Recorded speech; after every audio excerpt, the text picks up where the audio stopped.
Welcome to gardening in Canada, where the seasons are short, the last frost dates are lies, and you want to plant things outdoors because you're unhinged and probably unwell. And if you are either one of those things, you found your group, the Geek Crew. Hi, welcome aboard. Glad to have you. So with that being said, I'm going to give you 5 crops that you can absolutely plant outdoors right now with very little to no risk and without any sort of cold frames or anything like that, with the purpose of food security and actually lowering that grocery bill ASAP. Plus bragging rights because you grew something sooner than everybody else. And let's face it, Canada's conditions are never ideal. If you wait, you'll be planting in July, probably with mittens still, but regardless, you'll be planting in July. Okay, who am I joking? I'm Canadian, first off, and it's their sun. So, I mean, let's get her done. I'm not actually cold. Well, I am cold, but sun.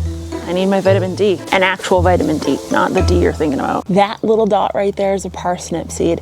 And this sucker is nothing and will continue to be nothing for probably the first month of its life, but you'd be shocked how much this can actually help you with food security. So these little starch sticks, not only are they cold tolerant, high in carbohydrate, they also have a delicious kind of nutty taste. Long game, yes, worth it. Also, yes, emotional damage from potentially your last frost date really deciding to frost and snow hit again. Very likely, very likely. But these will survive.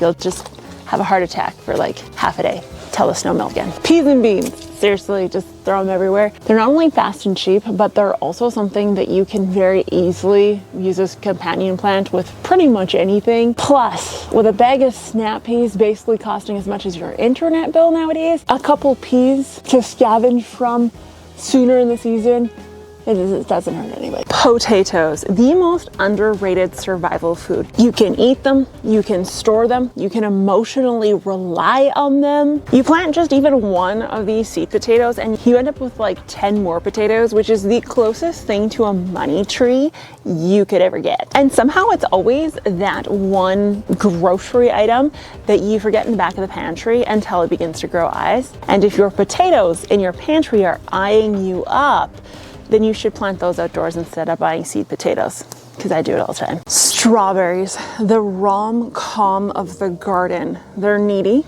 they're slow to start, but when they decide to commit, nothing but fantastic. I love you. Oh my God, these are good. Joking aside though, strawberries are freaking expensive. So any sort of berry for that matter, plant it now. You wanna go for either a transplant bush or shrub or the root, the bare roots. You don't want to start any of these from seed at this point. Become the berry baron you were meant to be. Plant a shitload of these, freeze them, and yeah, there's just literally, these are expensive. They also don't taste as good when they're from the grocery store, so there's that. Except for these ones. These ones, for whatever reason, are good. This is the crazy I have to deal with. That is a pot, and my dog is sitting in it.